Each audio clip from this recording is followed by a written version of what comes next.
Leaders Talk tribunbengkulu.com. Menjadi orang yang baik dan berusaha menjadi lebih baik lagi, itu saja.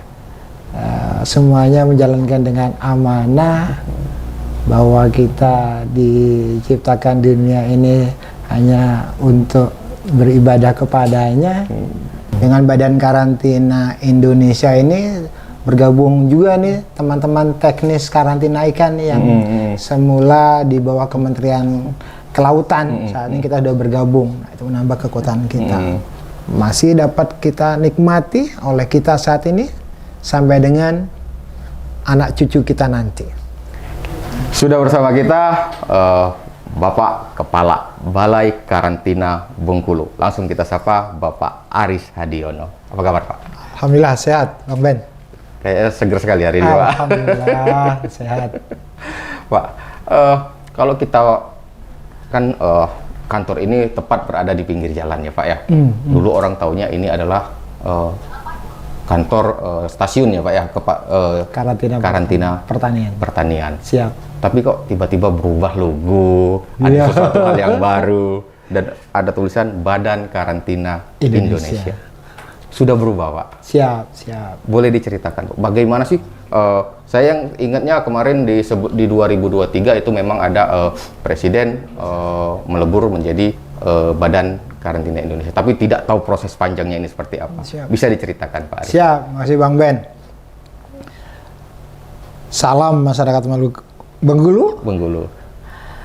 Berubahnya Badan Karantina Pertanian menjadi Badan Karantina Indonesia ini dilihat oleh pemerintah kita bahwa Badan Karantina menjadi instrumen yang sangat penting di negara ini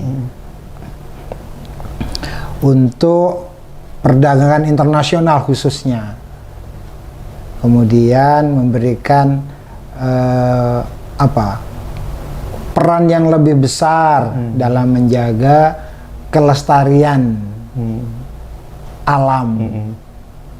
Ujung-ujungnya untuk kemakmuran masyarakat. Sehingga terbentuklah Badan Karantina Indonesia.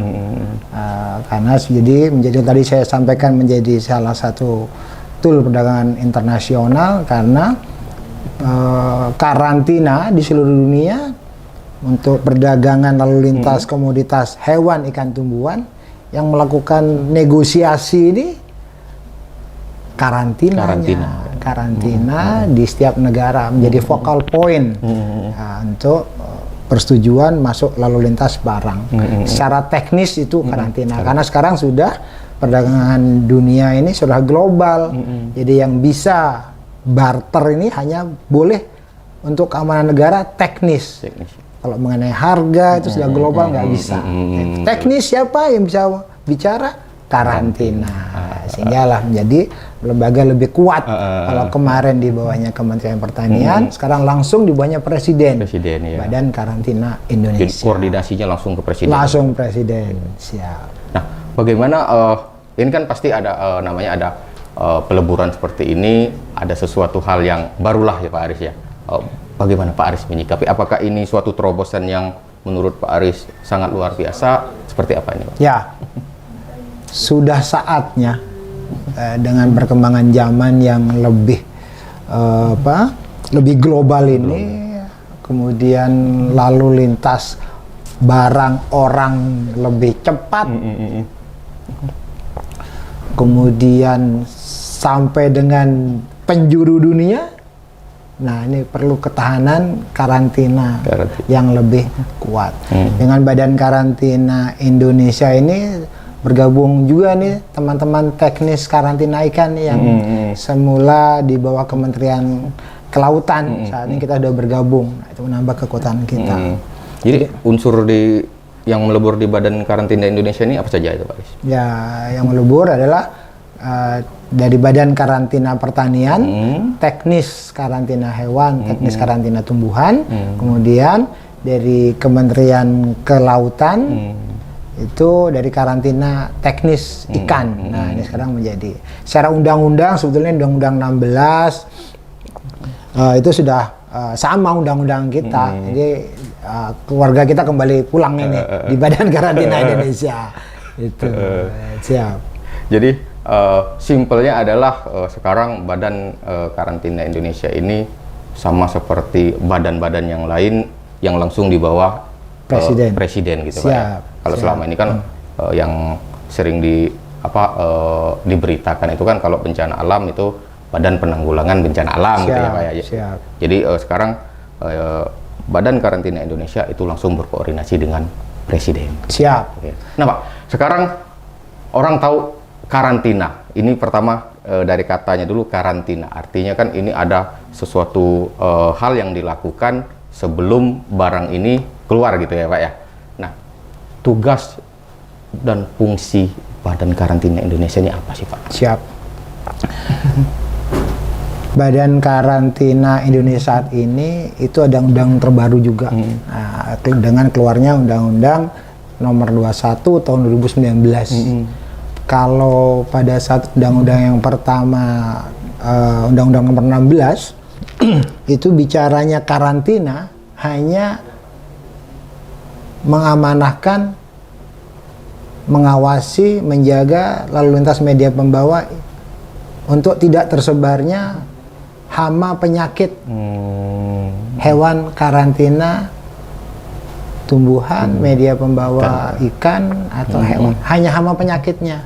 Nah, dengan undang-undang yang baru ini mengamanahkan kepada Badan Karantina Indonesia dengan 10 tugas tambahan baru. Apa itu Pak? Coba boleh itu yang diceritakan lebih Pak. besar. Yang intinya adalah tadi melestarikan. Tadi yang pertama adalah jadi 3 besar, kalau kita detailnya. Yang pertama, mencegah masuk dan sebarnya hama penyakit. Nah, itu tetap menjadi tugas kita yang utama. Yang kedua, menjaga kelestarian alam. Yang ketiga, menjaga ketahanan pangan untuk mutu dan kualitas pangan. Karena tugas itu ada di kita. Apa saja itu yang mengenai kelestarian alam karantina saat ini Badan Karantina Indonesia itu berperan satu, mengendalikan dan mengawasi lalu lintas satwa liar, satwa langka, sumber daya genetik, plasma nusfah,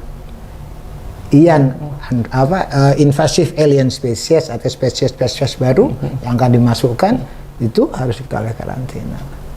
Dengan banyaknya tugas yang saat ini diamanahkan kepada Badan Karantina Indonesia, pastinya harus bekerja sama dengan instansi-instansi terkait lainnya, BKSDA, kemudian nanti ada BRIN, Badan Ketahanan Pangan Nasional, termasuk izin kalau kita ngomong sumber daya alam ini kita ngomong whole wilayah Nusantara, pertahanan negara dengan TNI, dengan kepolisian.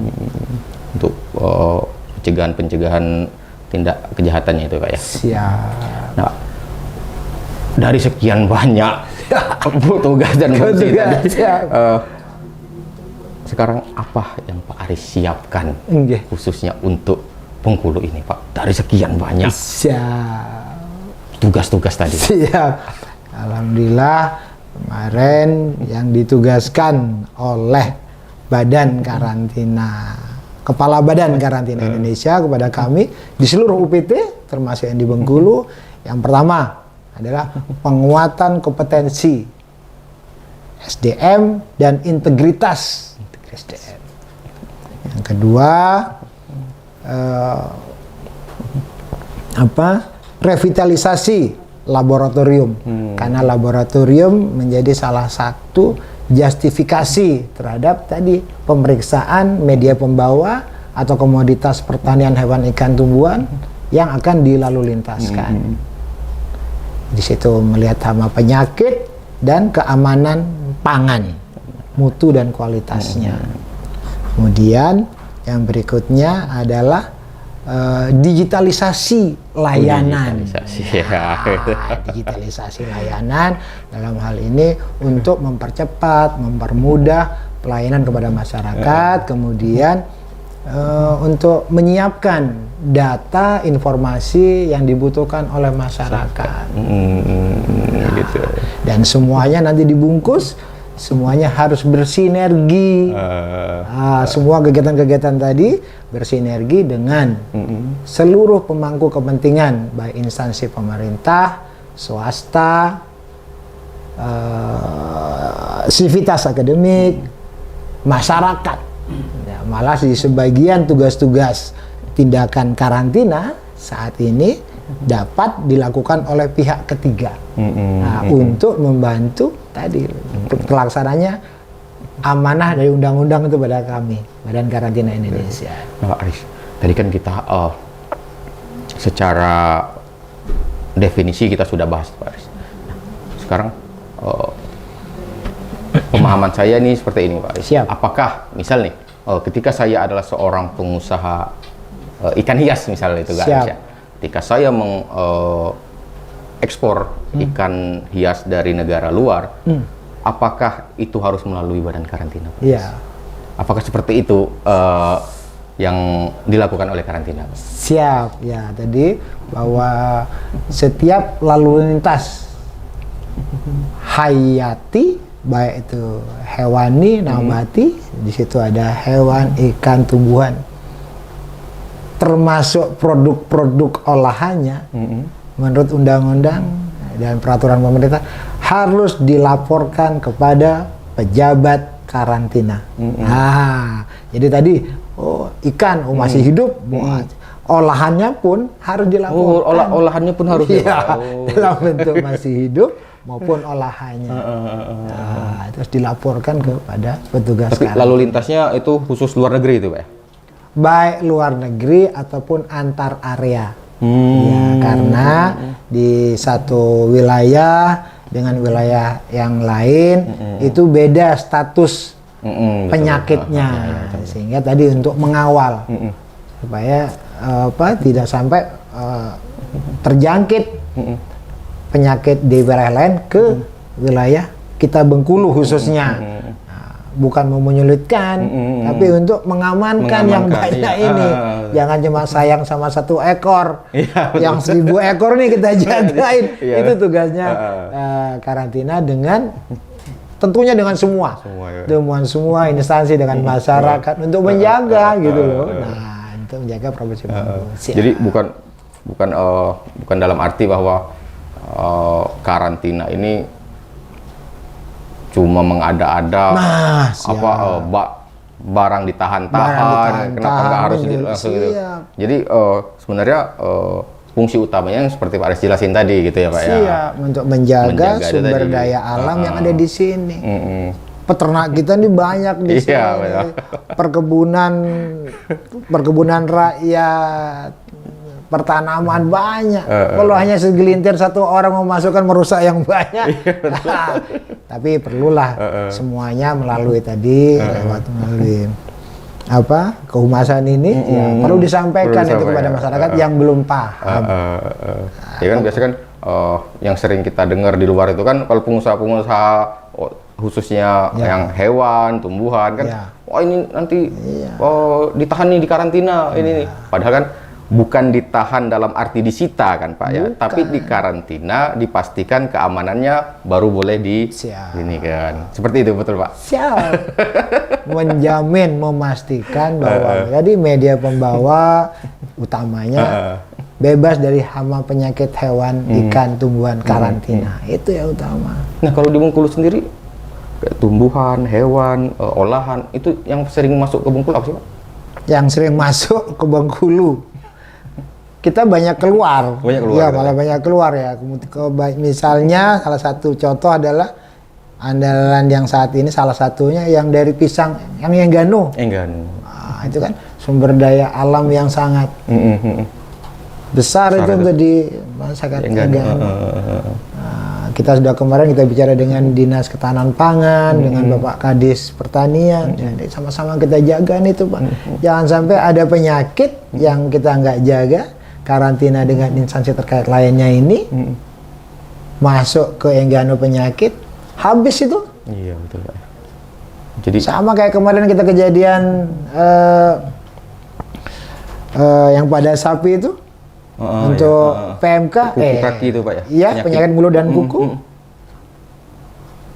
Ya, dari situ kemarin awalnya kok kenapa bisa sapi ini ditahan nggak masuk, kan banyak keluhan-keluhan pedagang daging kemarin kan itu. Harga melonjak ini karena katanya sapi ditahan padahal kan sebenarnya dipastikan keamanannya dulu. Dipastikan bahwa sehat. Sama waktu kita zaman COVID ya, bukan disembuhkan supaya nanti nggak nular ke yang lain gitu. Jadi dengan tugas yang ya sebenarnya sangat berat ini Pak Aris ya sebenarnya. Bagaimana sih Pak Aris dalam memanajemen teman-teman di Bengkulu ini Pak Aris? Iya, sebetulnya sih pada saat kami masih di Badan Karantina Pertanian, ya tugas itu sudah melekat sudah melekat. Nanti teman-teman di badan waktu saat itu ya sudah bersinergi dengan instansi terkait yang dengan Dinas Pertanian, Dinas Peternakan gitu kan. Nah saat ini sudah menjadi Badan Karantina Indonesia yang juga berubah ini dari logo kami dulu Kementerian Pertanian saat ini menjadi Garuda. Logo bangsa kita. Nah tentunya tugas ini menjadi amanah yang sangat besar kepada kami yang kami harus jalankan dengan sebaik mungkin. Tapi tadi kita harus melakukan tadi sinergi dengan pemerintah daerah utamanya yang punya provinsi ini. Kami kan ada karantina, ada yang ditugaskan di Bengkulu adalah untuk menjaga provinsi ini bersama-sama dengan pemerintah daerah yang punya wilayah. Satu, yang kedua dengan masyarakatnya. Yang punya tanaman, yang punya hewan, yang punya kelapa, yang punya masyarakat kan Pak, ini sama-sama kita jaga. Nah selain kita tadi yang utamanya, selain tadi pengawasan dan pengendalian, yang sama juga adalah pelayanan sertifikasi, sehingga tadi sumber daya alam yang ada ini secara ekonomi dapat dilalu lintaskan baik antara area maupun sampai luar negeri. Kita jamin bahwa bebas sama penyakit, dokumen-dokumen yang diperlukan untuk komoditas yang diantarakan sudah terpenuhi secara aturan hukum. Yang memastikan adalah pejabat-pejabat karantina. Dan prosesnya tadi pun sudah mulai ke digitalisasi tadi Pak ya? Siap, nanti semuanya kami sudah sampaikan ke Bapak Kadis Pertanian, kemarin Kadis Peternakan. Kalau saat ini kita sudah ada SOP di masing-masing instansi, karena masih ada itu prosedur yang harus dilalui di Pemda juga ada. Kita akan digital yuk secara antar instansi ini, sehingga masyarakat memerlukan pelayanan sertifikasi cukup datang di satu tempat, selesai semua. Nggak bolak-balik lagi harus sini lagi. Insya Allah sudah bisa terlaksana. Amin Pak. Amin, mudah terlaksana. Paling tidak tadi sinergi kita cepat, tidak menghambat masyarakat. Siap. Pak Aris, kan dalam menjadi seorang pemimpin, apalagi ini kan ada peleburan dari berbagai unsur ini tadi kan. Ini pertanyaan khusus untuk Pak Aris sebenarnya. Siap. Pak Aris ini dari dulu sampai sekarang apa sih prinsip hidup yang Pak Aris pegang itu? Sampai akhirnya kok bisa jadi orang yang leaders, disenengin oleh teman-teman, dan kok rasanya saya lihat tadi kok berwibawa sekali Pak Aris ini. Enggak. Apa prinsip hidup yang Pak Aris dulu dari dulu sampai sekarang Pak Aris pegang?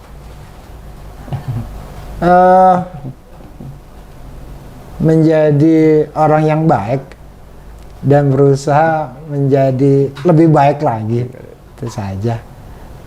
Semuanya menjalankan dengan amanah, bahwa kita diciptakan di dunia ini hanya untuk beribadah kepadanya, Ya itu yang kami lakukan. Gitu, ya. Semua teman-teman saya, rekan-rekan saya, itu Pak. Itu sudah dari dulu Pak Aris lakukan ya. Insya Allah siap. Kembali ke poin, berarti kita boleh mengakronimkan Badan Karantina Indonesia ini jadi Barantin gitu Pak? Yap, bener ya? Badan Karantina Indonesia. Indonesia. Nah, ini kan Pak, apalagi kan semua kita tahu nanti ada namanya bonus demografi yang sudah digaung-gaungkan kan, terus generasi Z yang sekarang jumlahnya sudah mulai banyak gitu. Siap. Nah, artinya kan ada pola-pola baru Badan Karantina Indonesia agar informasi-informasi itu tersampaikan kepada masyarakat, khususnya kan mulai sekarang itu sudah mulai aja anak muda Gen Z tadi itu Pak. Apa saya lihat tadi kan ruangan podcast sudah sangat bagus sekali. Saya lihat upaya digitalisasi dari Badan Karantina Indonesia ini sudah luar biasa. Nah, ke depan apakah akan diperkuat lagi digitalisasi khususnya untuk penyebaran informasi-informasi seputar Badan Karantina Indonesia? Ya, tentunya selain nanti arahan dari Badan Karantina, kemudian dari teman-teman tim IT Humas. Nah, sekarang langsung nih dengan Tribun, salah satunya Tribun Network ini. Yang tadi saya sampaikan bahwa kita perlu kerjasama dari Tribun Network dan teman-teman media yang lain. Tadi bagaimana bisa mensosialisasikan mengenai karantina ini, maksudnya apa? Iya, betul. Dan kami sudah sampaikan ke tim Humas, belajarlah sama yang ahli.